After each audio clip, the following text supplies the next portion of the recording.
Hello, Carly. Carly, what's up, Hey, girl? What's how up? are you? Oh, I gotta get my video up here, man. Oh, the heck? I like your shirt. Yeah, my kids are making fun of me, Carly, because they think it's too hip. They're like, Dad, What? you probably shouldn't wear that. So I got my cool like orange pants on, Yeah, I brown, like them. and they're You're little. looking good. I got them at some hip store. I mean, because they're like, Dad, you're embarrassing me. They I said, don't you want guys, you to be hip, huh? no, they're like, you guys suck. Like, no, That's Dad, too funny. you're not hip, Dad. Don't try to be cool. Huh. So, So I'll wait a minute or two till I let everybody in. Yvonne Sherwood is entering. Do you know her? who? I don't. Yvonne? Yvonne, I Yvonne. don't. Yvonne, I guess. That's how Yvonne. you'd say that. Well, let's make sure. Should we introduce everybody or Yeah, I think we can not? start with introductions. Yeah. I'll do That might, these little reminders first and then I'll do introductions. that might mean that's just so. I mean, there are gonna be new people coming on, and so, but we'll know as new people come on who's coming on and not. Yeah. And I basically just kind of followed the same slideshow that we're doing with Insulin IQ. So you'll have to tell me how you think tonight goes Okay, and then I can adjust sounds as great. time goes on. Am I too So dark? Should I put the light on? I think you look okay. A little dark. Um, hopefully we get more than one client. That'll be awkward if there's only one. It might be. That's okay. Yeah. I'm interested in just how this thing goes, and I don't know. I told some of my clients didn't get the email, and so we're working on that. Yeah, you said that. And so I told all of my clients today. So it depends. They say yes to me at my face, and then they Yeah. won't show up. Yeah, that's okay. Yeah. And yeah, the goal here is to be helpful. So if people don't Well, find it I'm willing to helpful, pay then for this just to help me get better at coaching. So Carly, if it's just you and me chatting for an hour, I'm paying. okay. Well, I hope tonight's idea. I wanted to start out with something a little Edgy? no, it's Oh, more thought than action. So I figured for the first one, it's about your why, basically getting to cool. your why kind of to start. And then next week, I want to really do like more behavioral, like action oriented things from now on. But I wanted to start with this. It's interesting. Before so I'm gonna send you a picture. And she's supposed to be on today, but we'll see.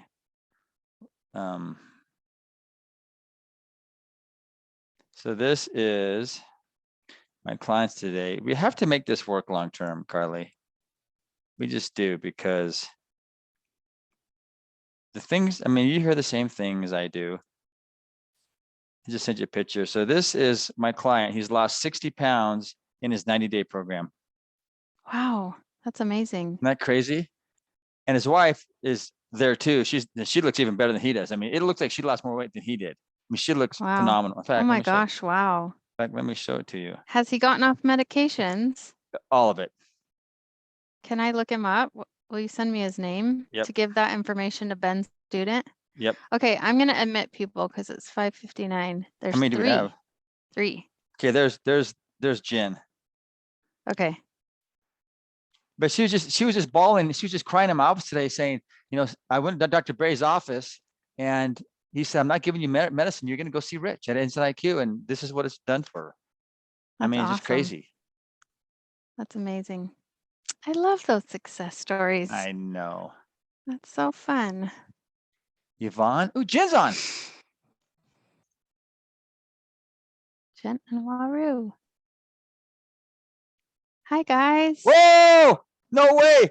I just showed Carly your picture. Hold on. Where's it at? My picture? Not yours. Not yours. I do.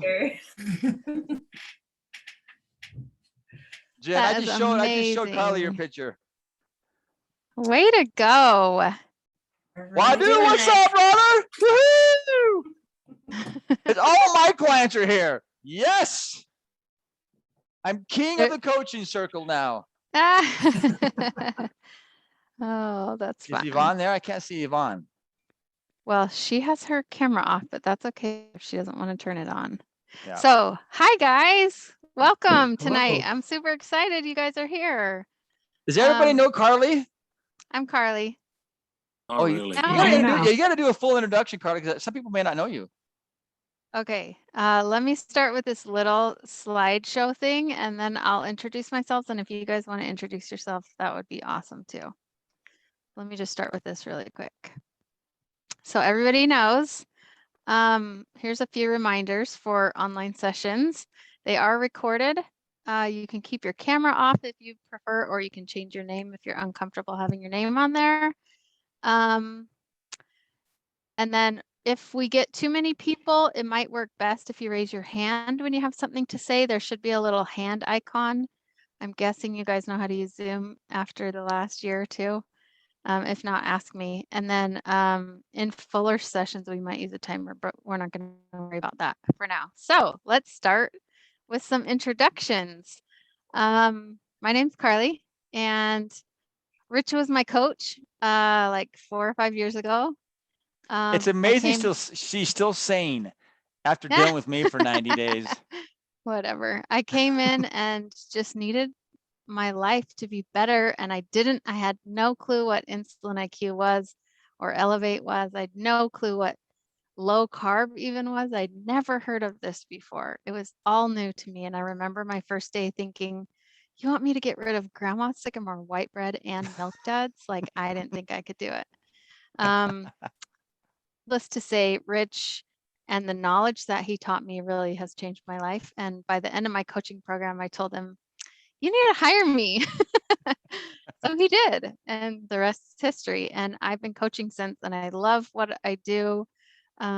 It's just cool to be a part of so many people's journeys and to get to sit on the sidelines and see people adopt new ideas and really change their lives. So I love it. Anyways, any of you like to introduce yourself? I'll go first, Carly, because I know these guys Okay, know me, Rich, you go. but there's two other people that may not know me. So I just got to brag a little bit about Carly, because when she first came in, we were pretty young, and I was probably teaching a lot of false doctrine, and we didn't know a ton, and I was still learning about what Ben was teaching and his research, and we were kind of making some crap up at the early stages, and we weren't really polished.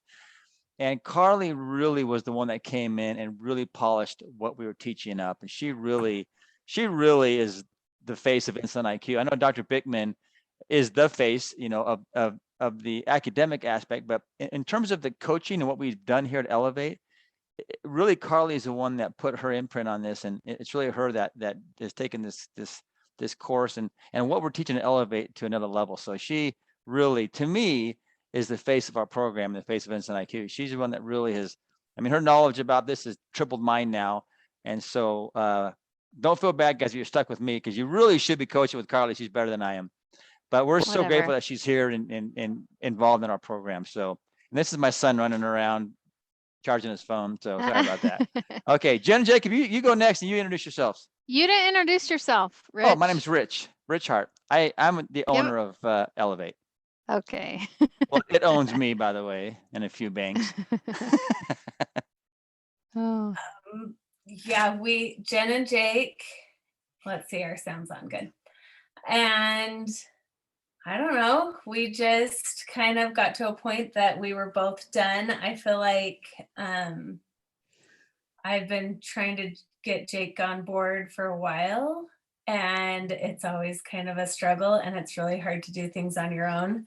But after COVID and having the whole family at home, which was wonderful, but our college daughter came home and made bread every single night. And we watched movies and ate popcorn and played games, and it was wonderful. And I think during COVID, like me personally, I gained like 20, 30 pounds, and I'm pretty active. Like I go canyoneering, I play volleyball, I do lots of sports, I go kayaking, but I just was not feeling comfortable at all. And our family doctor is Dr. Steve Berry. And so I went there and I kind of just broke down and I was like, I don't know what to do. And he's like, you need to stop eating carbs. And then I burst into tears and I was like, I love carbs. And so he just gave me actually just a flyer and said, call this, like I've been doing this. He didn't even say that he was a part of this program, but he said, go check this out, call these people, will help you. And so I looked at it and I was a little like, this kind of sounds like keto. And I just was nervous, but I talked to Jake about it and he said, let's do it. And it's the first time that he's been like, let's do it. So I didn't care what it was. I was like, he says he's on board, let's do it. And so we jumped on and decided not to do online. We decided to just come in since we're local, and got connected with Rich, and we're week 14 and down quite some pounds. So it's been great. Good for you guys. Thank you Yeah. for that That's interjection. it. Nope, you said it all, Jen. I Yeah. love it. Well, I just That's needed to great. say T-bone steak, and Jacob was all in, man. He says, I'm good. Yeah. She said you have to That's eat more awesome. meat and vegetables. I was like, done. Easy. Hey, Awesome. Wadu, I can introduce yourself. Yeah, okay. My name's Wadu. I've been with Rich for a long time, long time. Hey, And, watch it, Wadu.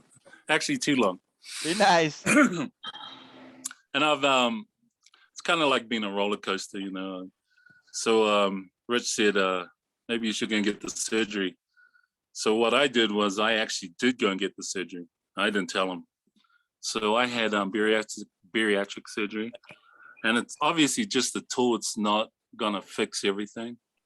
So I'm still seeing Rich right now, and I'm kind of stuck now. So whether you do bariatric or whether you do it yourself, it's what Rich says. You know, it's an addiction, and that's what I have, and that's what I know I have. It's an addiction that I need to break. And I know Carly, I've seen her around at Elevate as well. So yeah, I'm still trying and still working at it. And I know it's a long haul, so I'm still trying to do my best at it.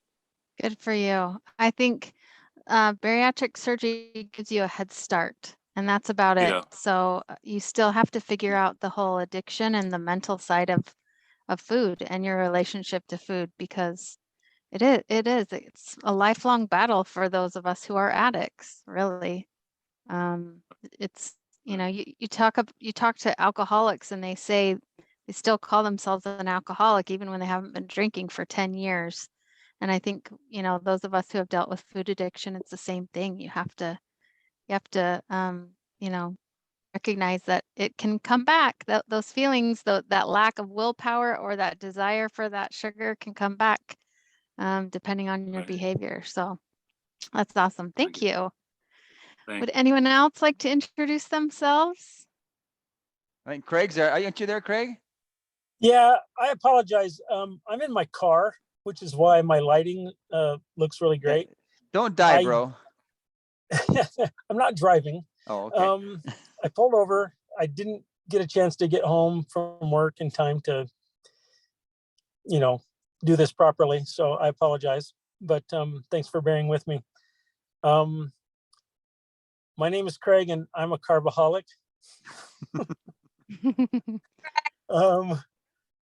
Carbohydrates and I have had probably, you know, the greatest love affair in the history of the planet. But yeah, I started with Rich 115 pounds ago. And I still have quite a bit to lose. I've kind of been wishy-washy and plateaued, and done it and not done it. And you know, I've suffered the consequences. So yeah, that's where I'm at. I'm ready to move forward again. I Thanks, love brother. it. Don't apologize for being in your car. I'm glad you've joined us. So we'll I take you appreciate that. wherever or however you want to come. Thank you. Thank you. That's awesome. Anyone else want to introduce themselves? You'll learn I'm not a forcer, so I'm not going to push you to do anything. Okay. Okay, let's move forward. So on our agenda tonight, we're going to have a smart idea. We'll do a 1-question quiz. We'll talk about successes and struggles from last week, and then we'll have Q&A at the end. This is kind of the format we follow for our online group sessions. We decided we're going to kind of do a Elevate exclusive group session, so that's what this is. But we're going to follow the same format. So hopefully this will be useful for you. Ask questions as we go. You can raise your hand or just speak up, whatever works the best. So for this week's smart idea, Rich really wanted me to talk about behavior tonight. And in the future, that's going to kind of be our theme with this group call, is understanding the behavioral side of this journey. To me, understanding the knowledge of how to eat and what to eat is just like baby step number 1. And then figuring out how to implement this is really, it's a lot about our behavior and understanding behavior and knowing the tips and tricks to make good choices. So hopefully that's what we can focus on and help you with these group calls. So for the smart idea, I wanted to talk about the golden circle. Do you guys know this concept? Came from Simon Sinek. It's a business concept, but I really think the idea can be applied to all aspects in life, including our relationship with food. So often when we have somebody come in to see us, the what part of this equation is what they're focused on in the beginning. What is the goal? What are they trying to achieve? And you know, a lot of people, this part of the equation is weight loss. For some of us, it goes a little deeper, and it might be insulin control, which is what we try and pound into you. This isn't necessarily about weight loss, but it's mostly about insulin control. The how is really what we talk about on visit 1, and then on all the subsequent visits. How do you implement this? How do you make this work? The why often gets overlooked. The interesting thing about this, you know, in the business model, this would be, what do you sell and how are you going to sell it? And why do you sell it? The companies that figure out the why are the ones that are the most successful, and the ones that we're naturally drawn to. One of the examples Simon uses is, you look at Apple and you look at, you know, some other company. Apple has a really clear why. They want to make things simple and clear to their customers. And even though some other company might be producing a very similar product, most of us go to Apple because they've done this, you know, use this model really well. So we often ask on visit 1, what's your why? Why are you here?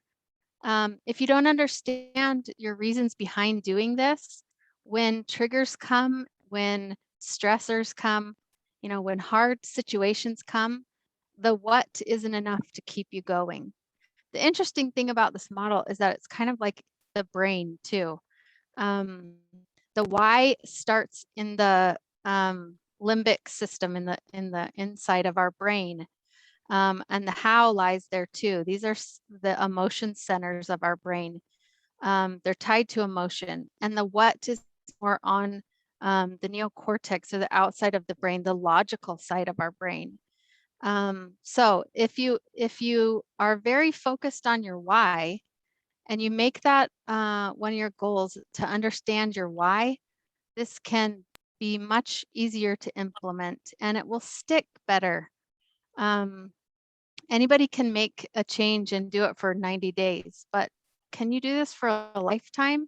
That's a really hard thing to do. And you're going to waffle in and out of this. That's okay. But if you at your core know your why, this is going to work out a lot better for you. So if you don't have a why, that's a question you need to ask yourself. What is my reasoning?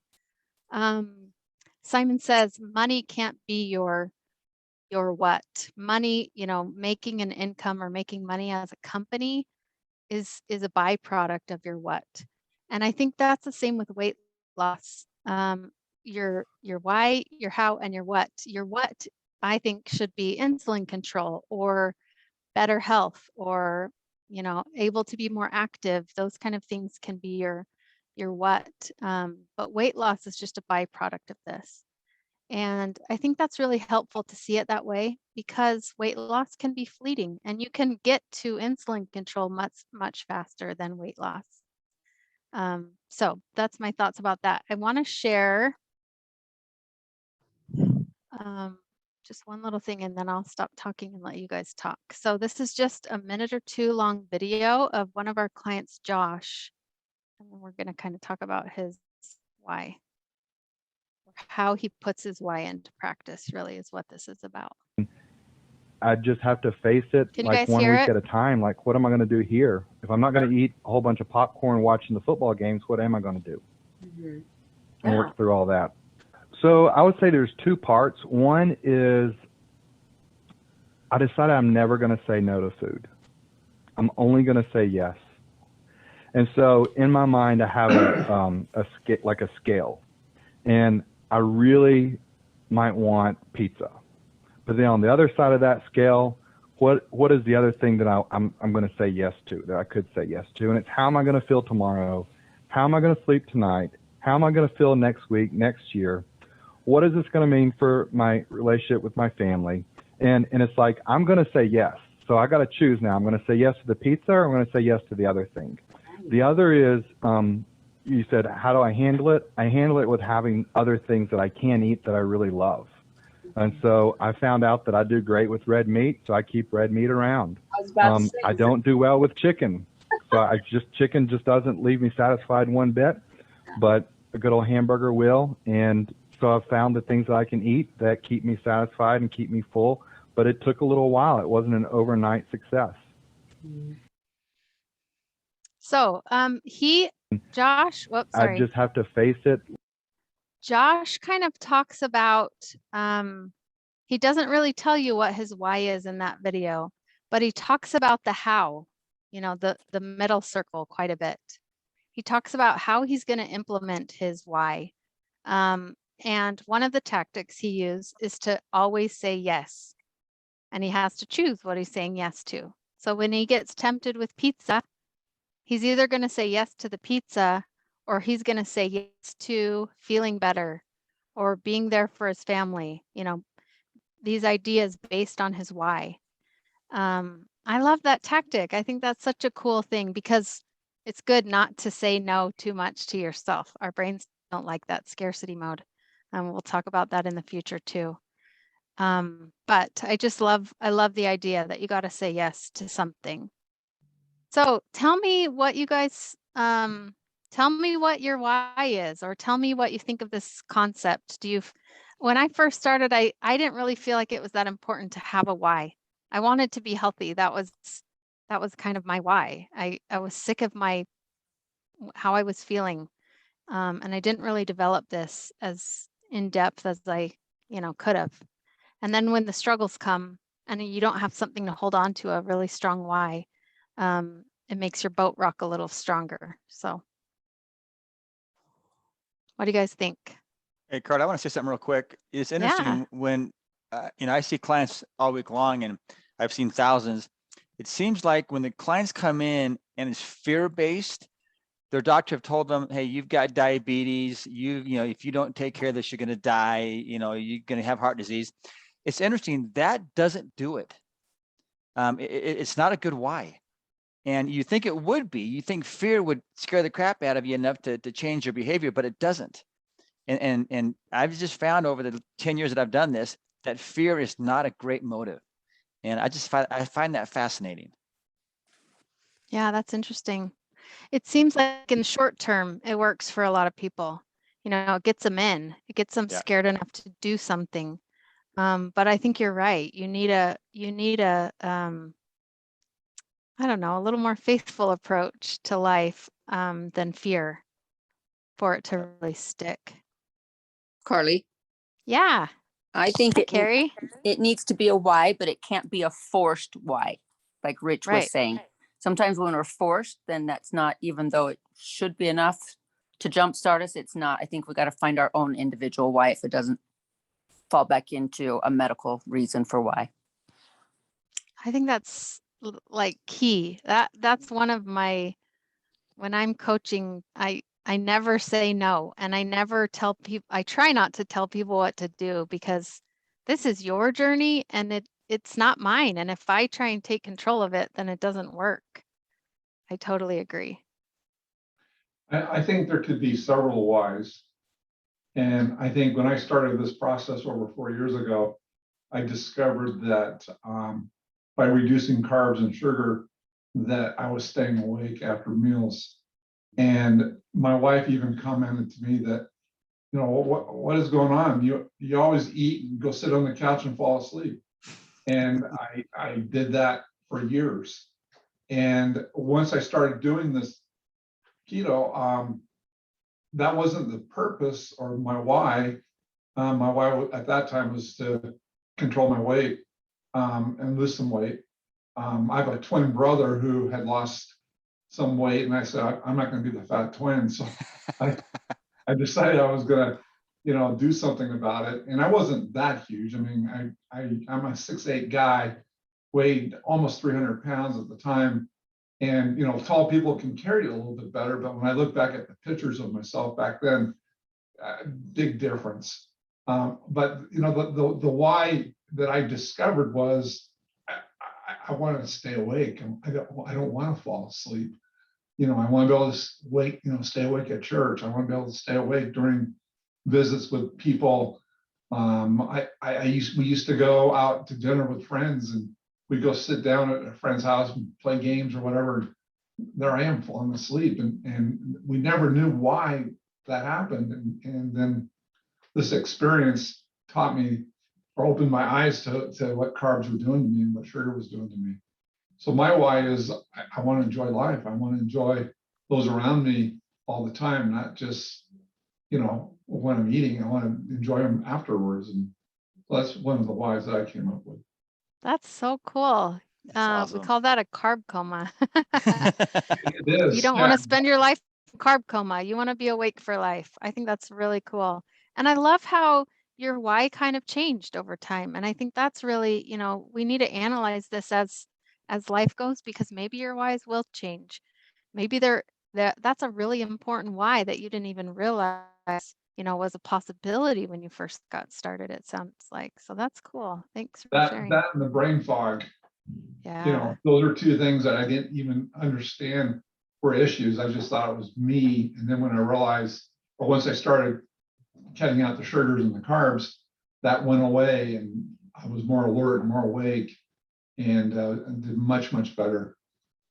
Yeah, that's cool.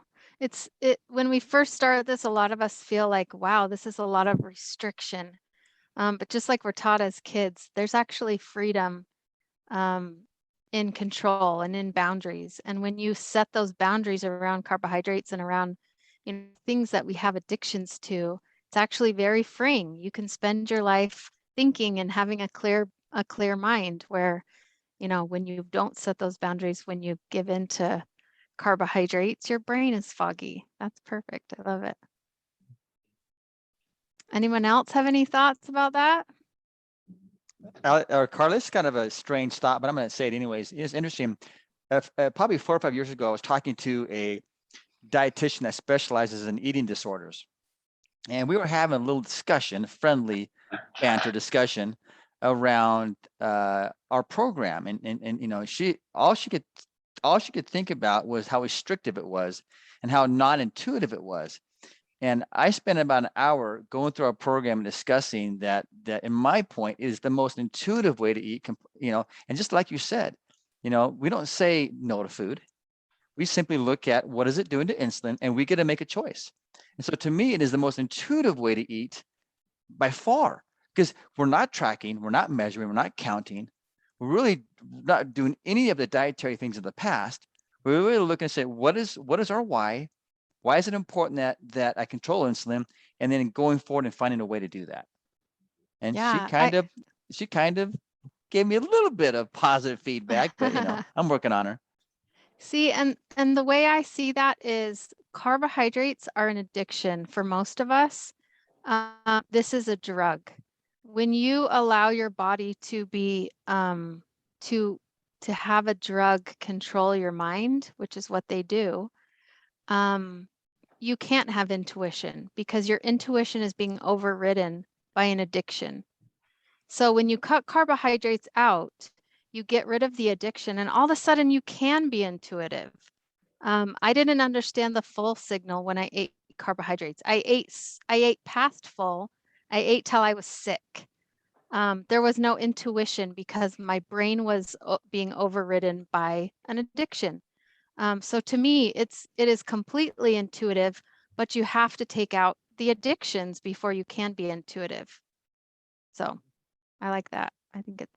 I agree. It's very intuitive, and also restrictive. You are restricting, carbohydrates as a food group, but when you consider that they act more like a drug than they do a nutrient in a lot of us, that you have to take that into consideration too. So. Another why I discovered through this process was I used to snore like a bear. And the snoring kind of went away as I was losing weight. And my wife and I said, "Oh, that's great, lose weight and you stop snoring." Well, I started snoring again. And we discovered that what happened was the reason I would snore is because sugar would inflame my airway and it would restrict my airway. And that was causing me to snore. So another why is I don't want to snore. It's hard to sleep. And so when I, staying away from the sugars, my snoring went right away. It just, and if I happen to eat some ice cream or something that night, it comes back. And so my wife always knows when I've cheated. That's one of my secrets too, is my husband knows when I'm eating carbs because I wake him up snoring. So I can't get away with it. I snore and I get cankles when I eat carbohydrates. So he can tell. He's kind of my reminder. Hey, I caught you snoring last night. Are you eating carbs? That's good. Good. And I saw you laughing at that one, Jake. Are you a snorer? No, Jen. Oh, it's Jen. Yeah. No. Yeah, Gotcha. no, she has a very large set of earplugs, depending on how bad the snoring gets. So yeah, for sure. Have you seen an improvement there since you've gone low carb? I never hear myself snore, so I don't know. Jen? So- Not yet, but Okay. but Maybe you have us someday. talking, so I'll tell you my why. I think I just didn't love myself. I didn't even like myself, and it's hard. You hear it's hard to love others if you yourself. And I just don't think I was being the best wife or best mother. And we have a college daughter. We have 3 kids, 21 down to 13. And so we still have a little kid at home, and he's going to be stuck with us for 4 years with his brother's a senior, and it's going to be us and our little guy. And I just am like, I need to be the best mom I can be. And it's really hard to be a good mom and a good wife when you don't feel good about yourself. It was hard to yell at them about what they're eating when I've got a 44-ounce Dr. Pepper in one hand and a bag of fries as I walk in the door from work. It's like, what are you eating? And then we both have extreme sides of parents. They're both about the same age. We have one set of parents that are 4-wheeling and going on hikes and just coming to all the soccer games and all the plays, and they're just there. And we have other grandparents that don't Don't leave their Don't. computer, don't leave their TV. don't do anything. And I'm like, I want to be able to do that. And we are going down a road that we are not going to be able to do that. And we're young and we're active and we can do this. Like, we can do hard things. So yeah, that was my I love life. it. That's awesome. Hey, Jen, I want you to know that, or Jake, my son says that when I tell him to stop swearing. Yeah, right? They're Yeah, like, yeah, Dad. Uh-huh. yeah. So basically my why was so I'd stop being a hypocrite. Nice. Our kids are all athletes. You know, we have a fantastic volleyball player, a cross country runner, a wrestler, and a couple, you know, and the boys both snowboard. And we're constantly telling them, well, don't eat that if you want to be better, especially the wrestler, because, you know, weight is such a big issue in that sport. Well, such a big, not issue, but focus. And he's always coming to me, what can I do to improve? What can I do to improve? And I'm like, well, let's work at your diet. And about, was it 8-9 months ago? 8 or 9 months ago, he's like, well, what can I do? And he had a can of Dr. Pepper in his hand. Thanks No, to- it's been thanks to over a Dad. year. It's been Yeah. over a year. He Yeah. has not drank a And pot. I was like, well, stop drinking and Wow. stop eating sugar. And he's like, okay. And just like that, he hasn't for over a year. And so it's kind of hard to, you know, tell him what he should and shouldn't be eating when I had zero boundaries when it came to that. So I love Good that for you word. You hear guys. that, Carly? Hear that boundaries That's word? awesome. Yep. That's awesome. We love boundaries. Oh, I love it. Okay, so let's move on to the one question quiz. These hopefully will be thought provoking, like trigger a conversation. That's what we're looking for in a one question quiz. So Josh kind of gave us one idea of how to implement your why. What are some other ways that you can remember your why? This becomes really important when Christmas rolls around, the parties start coming, you're triggered by a really stressful event, the neighbors bring over holiday treats, your kids want you to take them out to dinner. You know, there's all sorts of things that are going to trigger us to try and go back to that old lifestyle of carbohydrates and poor eating choices. So what are some other ways you can remember your why? Can you think of any?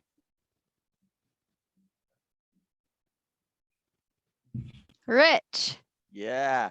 So my wife, her trick is that she struggles with some addictions, and she writes little sayings on her mirror that she sticks on her mirror. And so every morning when she wakes up, she sees, you know, I'm enough, and all these different quotes that she's put on there. And about 2 years ago, she put the most important one on there, and that's a picture of Oliver, our little grandbaby. And that reminds her of all the things that she's fighting for.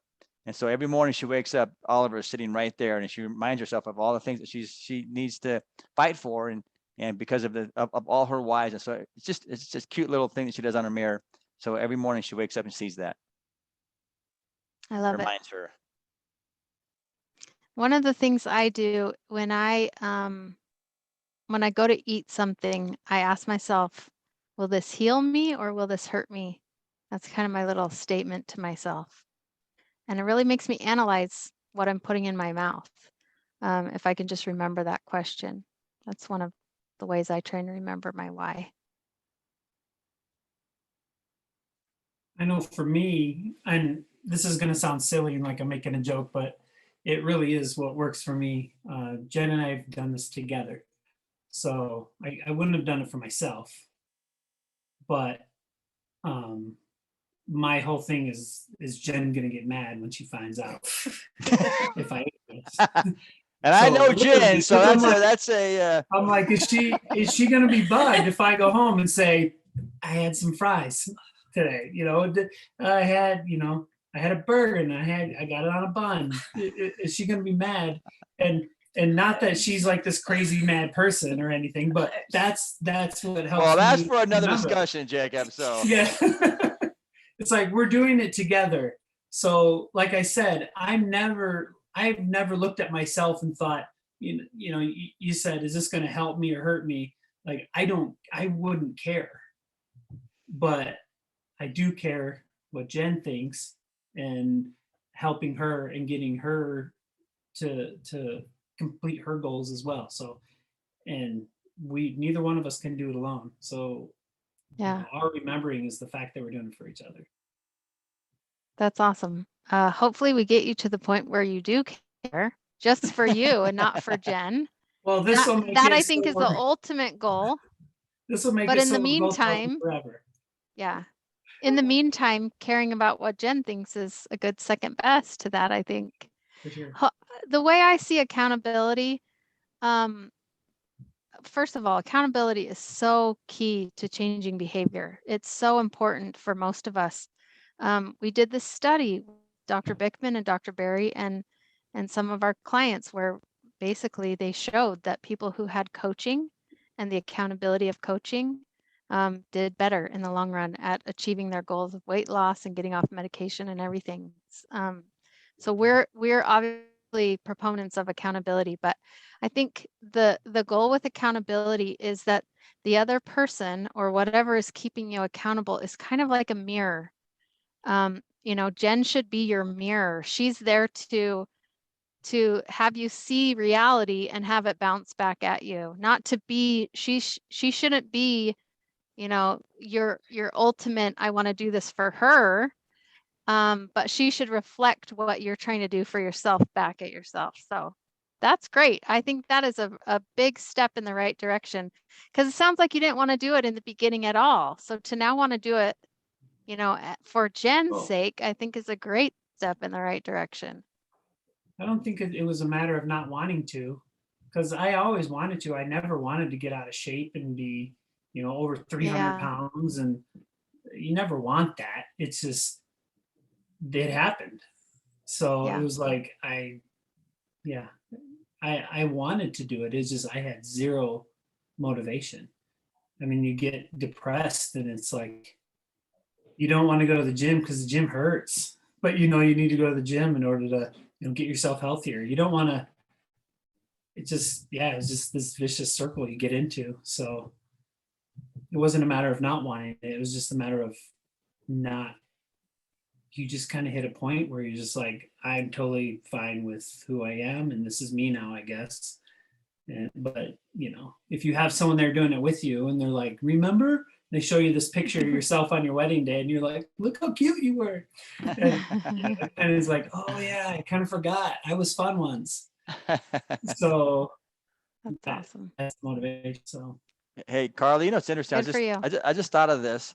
On our website, we have the insulin resistant, what's that called that Ben does? It has insulin resistance and it has The all wheel, the, it looks like a spike protein. yeah, that the wheel of death Yeah. or whatever that is, Yeah. the wheel of Yeah. death. You think of that, and I tell my clients this all the time. I said, what you're doing here at Elevate right now is really, it's great. And I'm so proud of you, what you're doing. It's really the easy part, because what's coming next is that wheel of death.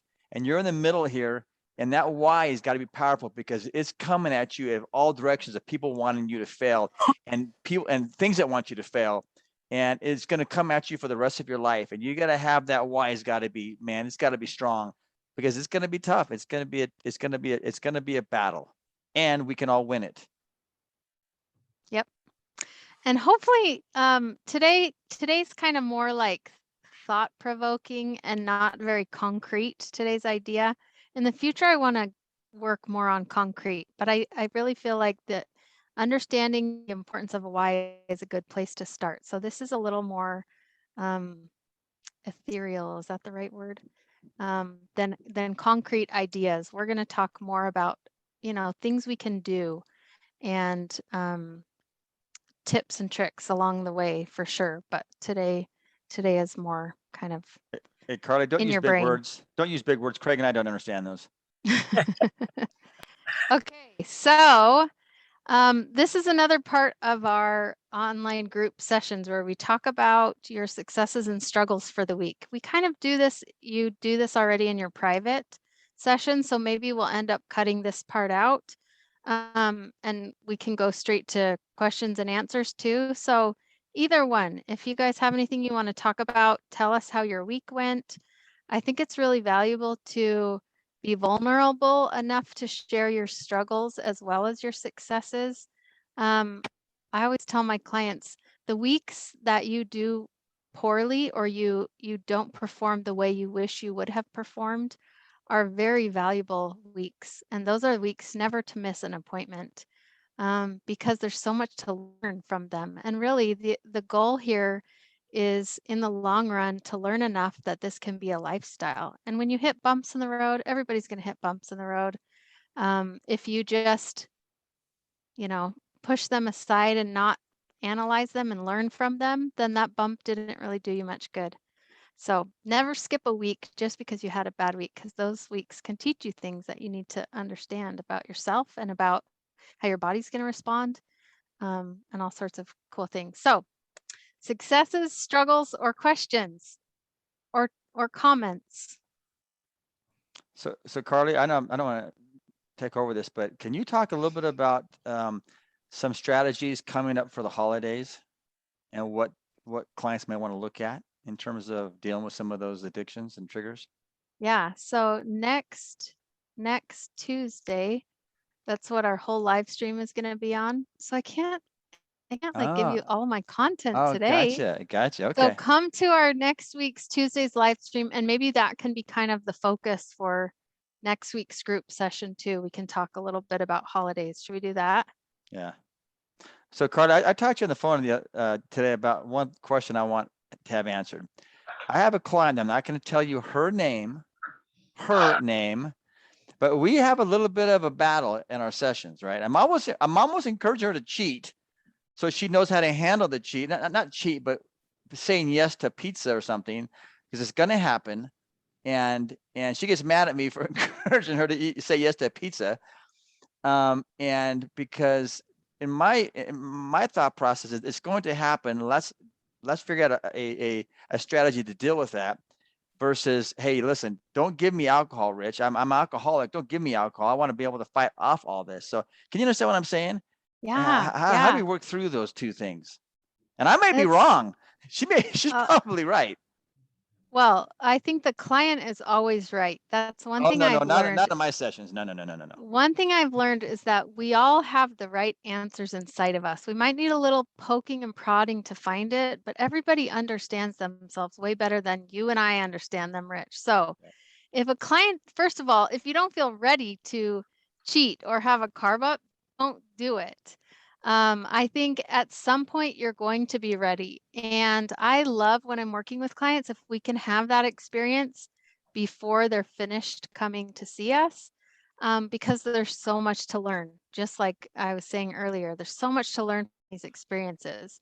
But if you don't feel like you're interested in that, then it's probably not the right time to start having those experiences.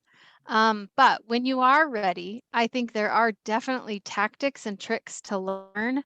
There's kind of this balance I think we all have to find for ourselves.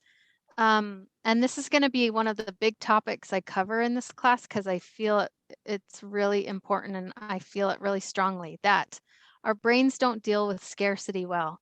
So we're hardwired to overcorrect when we're deprived of something. This is a survival tactic that as humans, it's ingrained in us that if we don't have for a while, once we do have, we're going to overdo it. And you see this with diet and with people losing weight all the time. Statistically, it is so much more likely if you lose weight, not to gain your weight back, but to continue to gain on top of where you started. Part of that's biological. It's part of the way our body responds with hunger hormones and stuff. But part of it's mental too. And so I think it's really important to never get in a state of scarcity for too long. So that's what I loved about Josh's answer in that interview. He didn't say no to the pizza. He said yes to feeling better tomorrow instead. And that might seem really trivial to you in the moment, but it's so key to making this work long term. And same with having pizza one night. If you feel deprived because you have said no way too many times, then having pizza once every, couple months or something actually will keep you going longer terms in many instances, because it doesn't put you in that scarcity mode. So I think there is value to what you're saying, Rich. It's gonna happen in the future, and learning how to do it is important. But definitely, if you're not feeling deprived, then don't indulge in something that you're trying to avoid, obviously. Harley, I was just thinking as you were talking about that, sometimes giving ourselves permission to have it, whether it be, okay, if I want it an hour, I'm going to have it, or if I want it tomorrow, I'm going to have it, or if I want it on Saturday, I'm going to. Usually by giving yourself that permission, when that time rolls around, most of the time you've already passed it. Yeah, So yeah. giving yourself, let So you have it, and then just telling yourself it's okay every once in a while might be all you need. Is that what you're saying? yes, You may not actually need the pizza. You just need to know you can have it if you want it. correct. Yeah, I think that's so true. Some of us have this kind of rebellious streak in us that if you tell me no, I want it even more. And now I'm fixated on it and I can't not think about it. So I think that's key to understanding you can have it if you want it. You just, like Rich says, you just have to know what it does to your insulin and know how to find your way back to ketosis and to, a comfortable place where you feel in control of your appetite. To me, there's a trick to that. And this might be really simple, but it works so well for me and for lots of my clients. When I kick myself out of ketosis and my appetite and my cravings come back, drinking something with a little bit of fat and holding my eating window is kind of my trick. So if I have let's say Sunday, I have some rolls for dinner or something with my meal. On Monday, I'm going to wake up a little hungry. One tactic would be, typically I fast till the afternoon. One tactic there would be, well, allow yourself to eat breakfast when you're hungry, just eat the right food. And for a lot of people that works. For me, it's no, I'm gonna keep myself in that fasting routine, but I'm gonna drink something warm with a little bit of fat in it. That curbs my appetite, but it actually gets me into ketosis faster than if I were to eat, a meal or something. So having these things that work for you and tricks that, that can help you back into ketosis the fastest can be helpful in those situations. The one thing I travel occasionally, and when I go to some conferences and there's always a ton of food there, and I'm pretty careful what I eat, but occasionally I'll indulge in maybe a dessert or something. But one thing my coach she said, hey, it's okay to do that occasionally. Just make sure when you get home, you get right back to your diet or eating the way you need to. And I've been doing that for probably the last 8 months, and it really has made a difference, because I'll travel and it seems like I always gain a couple of pounds, but when I get home, I get right back on it and I drop it. And so I have that balance of where, I'm playing with this 235 to 240 range is kind of where I'm playing with.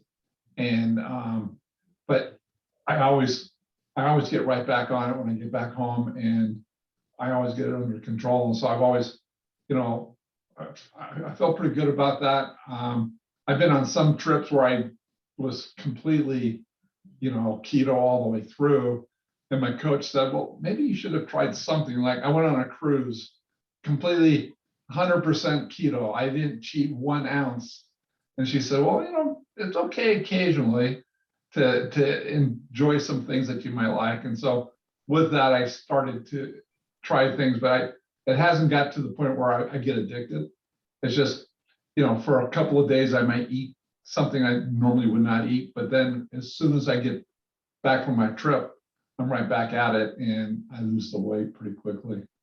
And That's so awesome. that's something that's worked for me.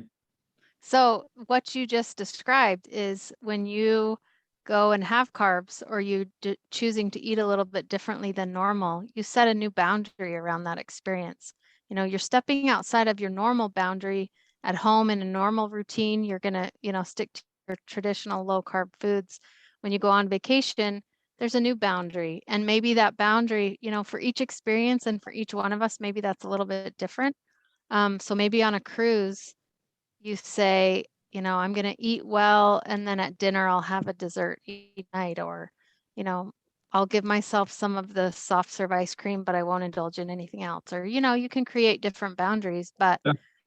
or it could be around time. So your boundaries around those conferences, and when you get home and your routine gets back to normal, you're back to your old boundary. And I think sometimes that's really important, you know, when you have these clear boundaries and you decide you're going to step outside of that boundary, if you just open the gate and let yourself go, it can be really hard to find yourself back to, you know, find your way back to that boundary.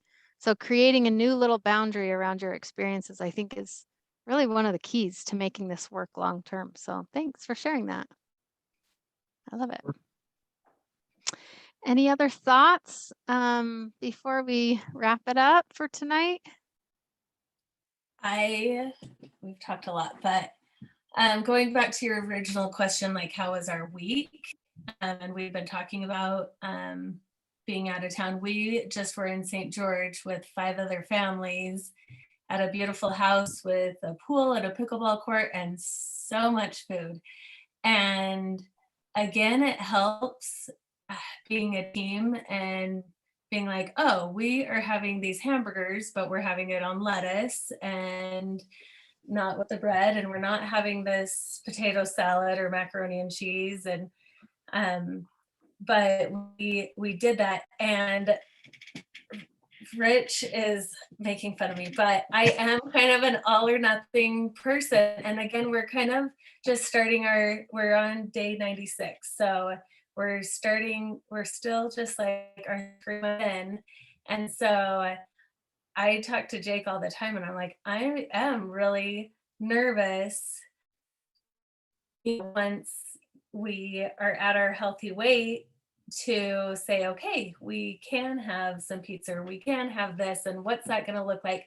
But at the same time, we also are saying this is not forever. We can have fruit again someday.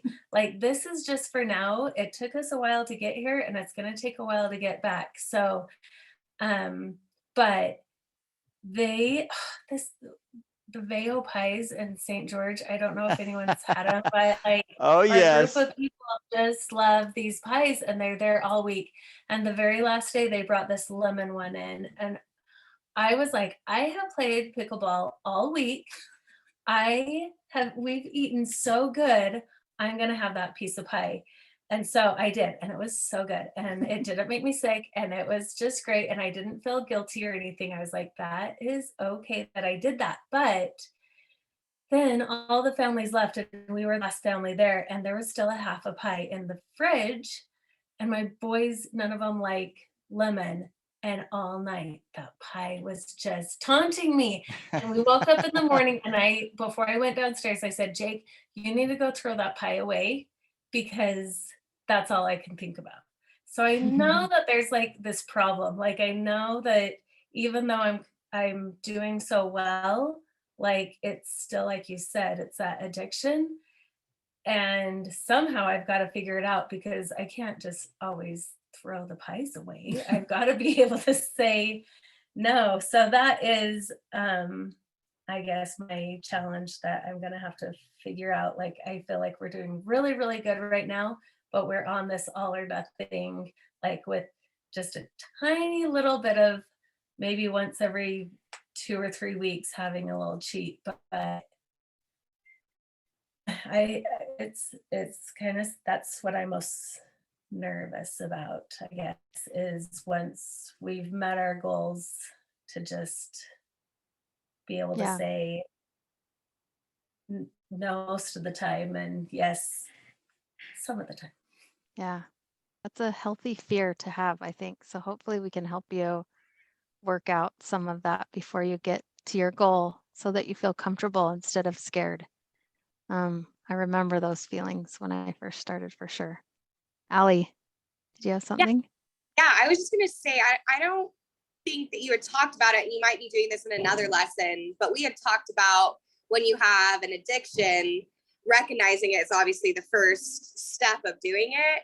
and then replacing it with something because you have an addiction. So replacing it with something healthier. So realizing that you have that and figuring out something that's, more healthy to replace that addiction until you can bridge those gaps. Yeah, that's a huge part of this, and we're definitely going to talk about that in the future. When you get rid of carbohydrates, it can feel like you've lost your best friend.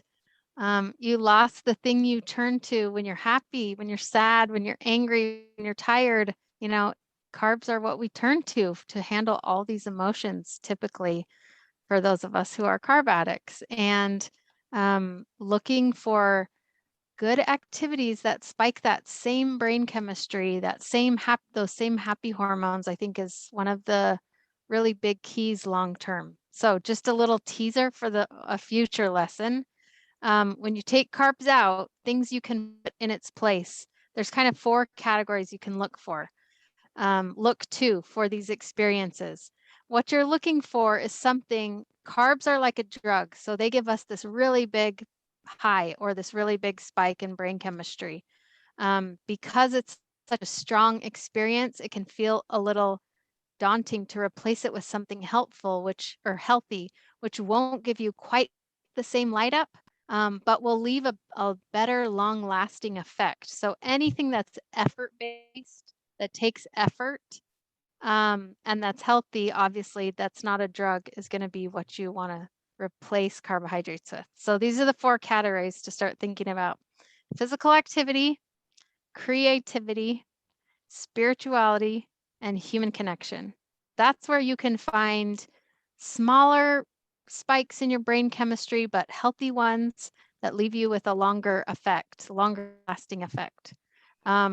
So in the future, hopefully you can make a list of 50 things in each one of those categories that can be things you turn to when you want to go for the carb. Because if you don't have anything to take the place of those carbohydrates, like Allie's saying, that can be a really daunting task to get rid of them. So we'll cover that in much greater depth in the future. I think that's really one of the big maybe keys of that. Yeah, I love it.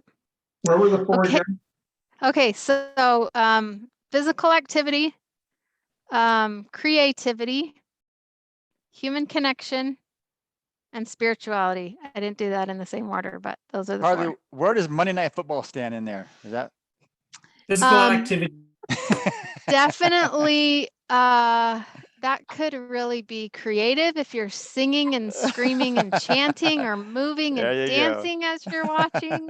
It could be Spirituality. human connection. That's right. Spirituality, maybe. I don't know about that one, but human connection, if it's you and Carson getting into Yeah, it. there you go. Yeah, I think typically like searching on your phone or watching TV typically aren't effort based. And so they don't really fit as one of those things that give you a long lasting effect. But if you're doing it with a loved one, if you're sitting and snuggling with your wife while you're watching, that can kind of fit, I guess. How about that? Pretty good. Okay, this was fun, you guys. I'm excited to do these every Monday night at 6. Hopefully you can join us in the future, and hopefully we'll give you some good tips and tricks as we move forward. So Awesome. Thanks, Carly. anyways, thanks you Thanks, guys everybody. for being here, Thanks, and guys. supporting us, and have a great week. Bye, Thanks, guys. ya. Thanks. You too. Bye-bye.